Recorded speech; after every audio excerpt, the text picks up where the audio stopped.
nous avons revu la ponctuation, nous allons lire ensemble un dialogue en prenant en compte donc les informations qui sont données hors du dialogue pour mettre un petit peu le contexte pour nous expliquer la situation, la ponctuation, mais aussi, en parlant du contexte, l'évolution de celui-ci, donc l'évolution de la situation qui fait changer l'humeur des personnages. C'est parti! Regardons les informations hors dialogue. Alors, quelles informations importantes est-ce qu'on a? Déjà, on a les personnages.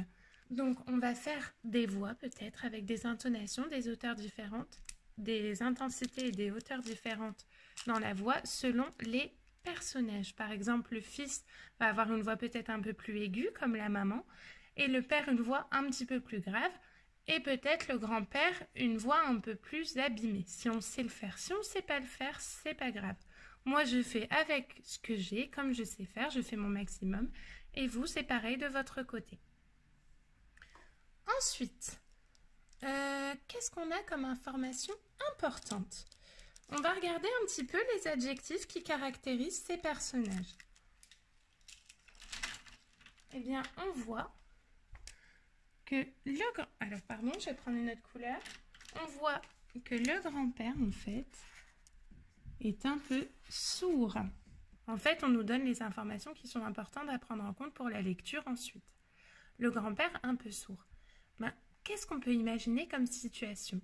On imagine déjà que le grand-père va parler fort parce que généralement les personnes qui sont sourdes ont une intensité de voix plus forte. Parce que comme elles entendent moins bien, elles ont besoin de parler plus fort pour s'entendre. Elles ont l'impression qu'on les entend comme elles s'entendent aussi. Et puis, ça peut aussi nous faire penser que, comme il est sourd, il va peut-être y avoir des difficultés de compréhension dans le dialogue entre les personnages. Et donc, le ton va peut-être monter un petit peu entre eux. La colère va peut-être monter un peu. On n'en sait rien, on imagine. Ensuite, qu'est-ce qu'on voit concernant le garçon? Le garçon, il est rusé. Rusé, c'est comme malin. Donc, il va prendre un petit ton malin. C'est parti. On va rappeler aussi, comme vous le voyez ici, il y a des tirés. Pourquoi des tirés? Ça permet de montrer le changement de personnage dans un dialogue. Première phrase. Dites-moi, chers parents, puis-je aller à l'anniversaire de Clément samedi? À votre avis, qui pose cette phrase? Le petit garçon. Parce qu'on nous a indiqué avant que c'était le petit garçon qui arrivait, qui coupait la conversation en demandant à aller à l'anniversaire. Donc là, on a un point d'interrogation, une question montante. Là, c'est une question qui est réelle. Il veut vraiment savoir s'il peut aller à l'anniversaire de Clément samedi. Donc pour l'instant, tout va bien. On peut poser la question simplement. On peut prendre une voix un petit peu plus aiguë. Dites-moi, chers parents, puis-je aller à l'anniversaire de Clément samedi? Maintenant, nous passons à la mère ici. On voit tout de suite, s'écrie la mère. Oh, mais qu'est-ce qu'il parle bien, notre fils! Là, pourquoi j'ai pris ce ton-là? Tout simplement parce que j'ai vu le mot admiration.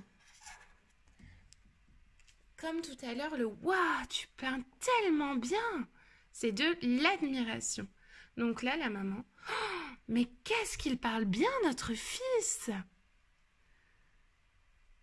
Ensuite, nous voyons que c'est le grand-père qui parle maintenant. S'étonne le grand-père. C'est pourquoi il y a une question. Il est étonné. Pourquoi donc veux-tu acheter des vis? C'est une question. Pourquoi donc veux-tu acheter des vis? Le père, on voit qu'il est perplexe. Il faut prendre le temps de regarder la phrase pour sélectionner rapidement les informations importantes. Le personnage et son émotion. Souvent, vous voyez, ils ne sont pas loin l'un de l'autre. Donc, le père est perplexe. Il est surpris. Mais je pensais que tu étais puni samedi. Moi? Eh bien, Là, on voit l'hésitation. Ici, le fils, on sait que c'est le fils qui répond, puisqu'on a le moi. Eh bien, il est perdu là. Donc, il faut faire un ton hésitant. Ensuite, phrase suivante, c'est à nouveau le père. Et qu'est-ce qu'on voit? Il s'énerve. Donc là, on va utiliser la colère. On le voit bien. Ici, il y a un point d'exclamation. Il est en colère. Tu as essayé de nous avoir. S'énerve alors le père. On voit le papy qui revient. Comment on sait que c'est le papy? Tout simplement parce qu'on parle de vis et d'arrosoir. Et c'est encore quelqu'un qui s'étonne de la conversation. Qui est-ce qui s'étonnait de la conversation tout à l'heure? C'était bien le grand-père. Il revient. Mais pourquoi diable voulez-vous acheter des vis et un arrosoir? Il est étonné. Qu'il est malin, ce petit garçon, dit la mère, admirative. Encore une fois, on voit l'admiration avec la mère. Attention, ici, c'est intéressant.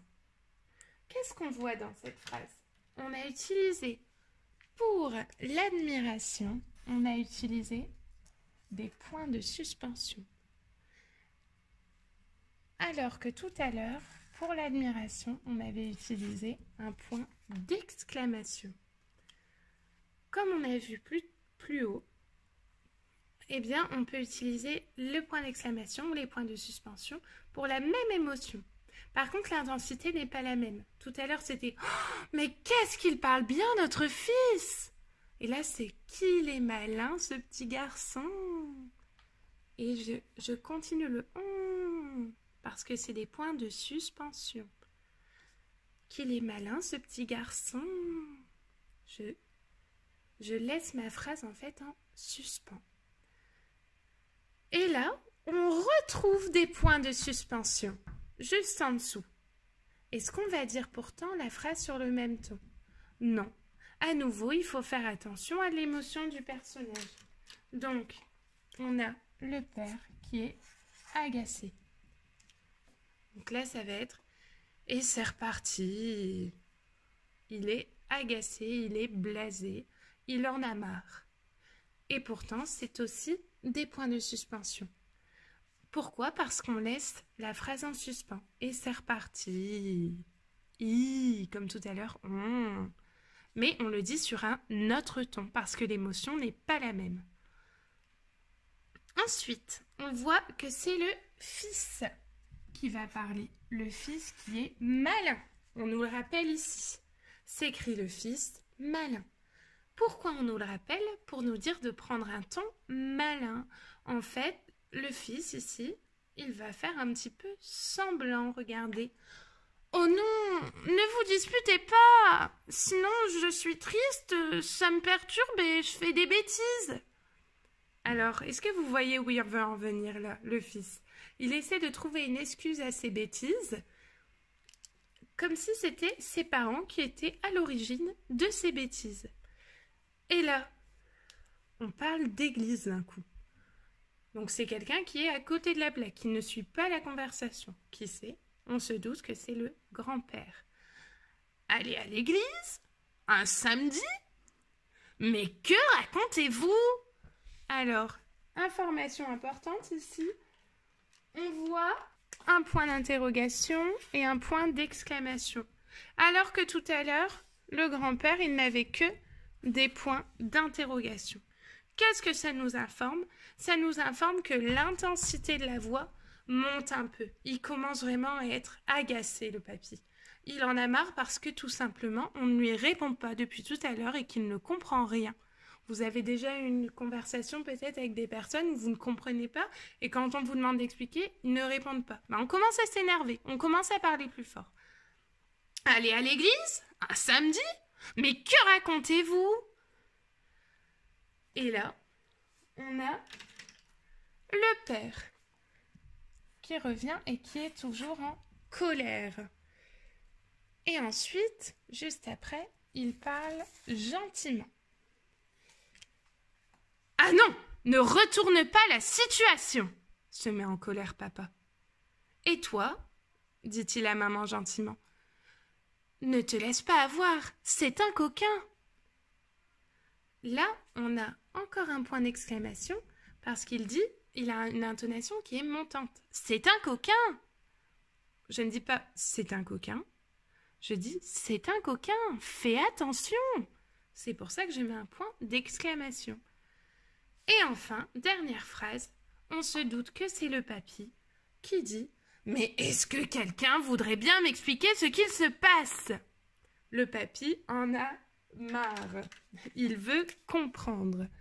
Et donc, c'est une scène un petit peu humoristique parce que on passe dans plein d'émotions différentes, en fait. Les personnages n'ont pas les mêmes émotions parce qu'ils ne se comprennent pas tous ou parce qu'ils le font aussi exprès, comme le fils qui est rusé.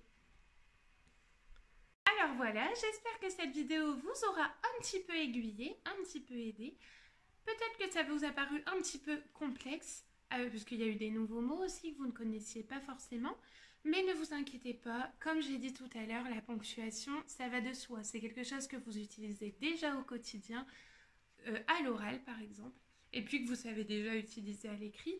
Mais là, le but, c'est de creuser un petit peu, d'aller encore plus loin pour utiliser cette ponctuation que vous avez parfois un petit peu de mal encore à utiliser à l'écrit. Je vais vous mettre le texte que nous venons de voir dans la barre d'informations en dessous de la vidéo. Comme ça, j'espère que vous pourrez vous entraîner à la maison à le lire tout seul, à faire des voix différentes. Alors vous avez vu, je ne vous demande pas quelque chose non plus de très compliqué, je ne vous demande pas d'être un acteur de théâtre qui prend plein de voix différentes, c'est pas ce que j'ai fait. Je vous demande simplement de faire quelque chose de suffisamment convaincant pour qu'on comprenne un petit peu qu'il y a plusieurs personnages et l'humeur de ces personnages. Je vous laisse vous entraîner, j'espère que vous passerez un bon moment, je vous dis à très vite, à bientôt. Et n'hésitez pas si vous avez des questions.